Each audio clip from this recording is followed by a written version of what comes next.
Assalamu alaikum everyone, my name is Rayaan and welcome back to another video. In this video, we'll be jumping straight into the updated PMC syllabus for the MDCAT, and also I shall be covering the chemistry section of the test. Let's get into it. So as of 27th of July, there has been an update by PMC that they have changed their syllabus a bit, not a lot, but a bit. So if I'm going to just show it to you. Here it is. So it states that the PMC has decided on its 12th meeting that on the 27th of June, these are the following changes that have been made, and simply put, the number of questions have been changed, and a single topic known as gout has been removed from the MDCAT, and that's pretty much it. And there are a total of 200 questions. Here it is. If I just go down further, here it is, the weightage and its subjects. So biology now has a total number of 68 questions. Physics and chemistry have 54 each. English has 16 and logical reasoning has 6 in total, therefore making the grand total of 200 MCQs. Now the difficulty level has been the same, and that is 20% easy, 20% hard, and 60% moderate. So if I just highlight it for you all over here, 20% easy, 60 moderate, 20% hard, and 70% are recall, 30% are application level, the same thing that was in 2021. Further onwards, so let's move on to the chemistry section. So here we are on the chemistry portion, and there are a total of 19 topics, 1 to 19. You have to memorize them, learn them accordingly. So how do you go about all of it? So sabse pehle, the books that I used personally were the Federal Board book for chemistry and the Anis Hussain books, any academy books for practicing, and of course premedical.pk for practicing questions. On the other hand, some people do use Punjab board books as well, and that's perfectly fine. You can also use that. It's a pretty good book. I just used Federal Board book as my main book compared to the Punjab board book. Moving onwards, so we obviously have now, alright, so moving onwards, we have three main core components of chemistry itself. One being the physical chemistry, inorganic chemistry, and number 3, organic chemistry. So how do you go about preparing for it all? Because I know that kids do say organic is a very difficult subject, of course, and inorganic as well. How do you go about it?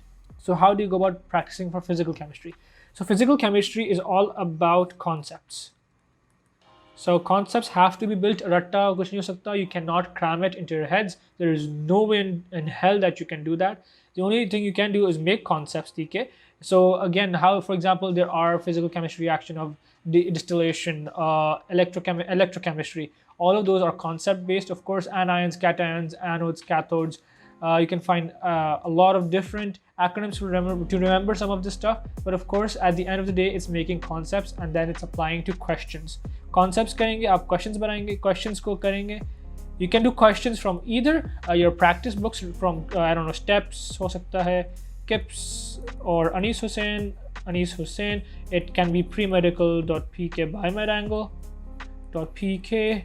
It could be your the other thing that you should be doing is the end of chapter questions from your books, the same FSC books that you're preparing with for the MDCAT. So that is all about the physical chemistry, which is a lot about, of course, practicing. So the topics over here for physical chemistry, of course, include the fundamental topics, the concepts: atomic, gas, solid, liquids, chemical equilibrium, reaction kinetics, thermochemistry, electrochemistry, of course, chemical bonding. Iske niche, of course, then we have inorganic chemistry and then organic chemistry. All right, so how do you go about solving inorganic chemistry? So inorganic chemistry is right over here. It's going to be the S and P block elements and transition elements. So of course it's a small portion, it's 2 chapters out of the entire syllabus, but then again it is a very important and hefty part of your examination in the main MDCAT. And of course in the inorganic portion, some parts of organic also come in, so you have to keep that into consideration. So if I go down all the way here towards hamare SP block elements and transition elements, here it is pretty much. Now what I personally did is again, it's the base. If you can make the concepts, that's pretty good. Okay? And because we have to look at a lot of different reactions and their sizes, of course, what trends are being made. So trends are pretty conceptual. How are they conceptual? So if they're asking you how the atomic radius varies for, let's say, group 1 elements or period 1 elements, ये भी कर सकते हैं लोग. Atomic radius negative or positive हैं. Of course, that's all possible, and it's pretty much due to the electrons that are present. Of course, nuclear attraction and of course shielding. Pretty basic stuff that you already have to build concepts upon, and of course follow the books according to what they say. इसके बाद then you have a lot of the different parts of transition elements, and of course the very important part that I forgot to mention is this. Describe the reactions of group 1, 2 and 3 elements with oxygen, water, chlorine, etc, etc. How do you go about that? So firstly, I would highly recommend making tables, because tables will summarize everything that you learn from these particular reactions. You need to know their starting products, their end products, and of course you need to know if there are any intermediates. Intermediates मतलब के जो reaction के अंदर requirements होते हैं. What are the things that have to be present? Are there certain sunlight? Is there sunlight supposed to be present? Do you need to have water to be present, etc. So that is something to consider. Make tables, summarize it into a summary sheet so that you can review it at the end of your preparation and when the MDCAT is near, because obviously it is difficult to go back to these particular questions and do them again, these particular topics and do them again. So after you make tables, after you learn the concepts, start doing questions. Questions are the basic way in how you can of course learn through, and that is one thing, that is another thing to consider. Now, one important part. I did notice that the federal board book, during my time in the federal board book, did not have the group 3 element reactions with either chlorine or maybe nitrogen. I'm not really sure, but just to give you a heads up, try doing group 3 elements from the Punjab board book, PTB, because it is well explained and it is concise over there. So look into that instead of the federal board books if you can. Further onwards, you have the transition elements. So how do you go about the transition elements? Transition elements consist, of course, the elements, ions of D block elements, the basic concepts वहाँ पे होते हैं. How do you identify transition elements? What are their reactions, their colors? How do they vary in size, then shape, of course, and what are the configurations? Configurations are very important. Okay, electronic configurations, you have to look into those. Without it, it will be very difficult. And if you have already done the periodic table in the first chapter of this particular syllabus of PMC, you're going to be just fine. So moving on to the beast of the paper, that being organic chemistry. Now, organic chemistry के अंदर आपके पास from the 13th all the way towards the 19th chapter है. Now, it's a very difficult portion, I understand. How do you go about it? So just go in the order of this syllabus, because it has been highlighted and ordered in a very specific way so that you can progress through every single section with ease. So of course, first of all, you have to start off with the fundamental concepts, and that being the nomenclature. Nomenclature आप अच्छी तरह कर लीजिएगा, and that will make everything easy. Do the EUPAC naming, EUPAC naming as well as the common names. These are very important because both can be asked in the examination. Knowing the nomenclature, once you do so, it will be easier for you to go ahead. Then we move on to the chemistry of hydrocarbons, that being alkanes, of course. Alkanes की जगह alkenes कीजिएगा, alkanes, kenes and alkynes. I'm sorry about my spellings, but I don't alkynes yeah aa gaya. All right, so doing those will of course lay out the main framework for the rest of the reactions. You need to know for the, and of course, alkyl halides, alcohol phenols, ketones, aldehydes, carboxylic acid and macromolecules. All of these are very important.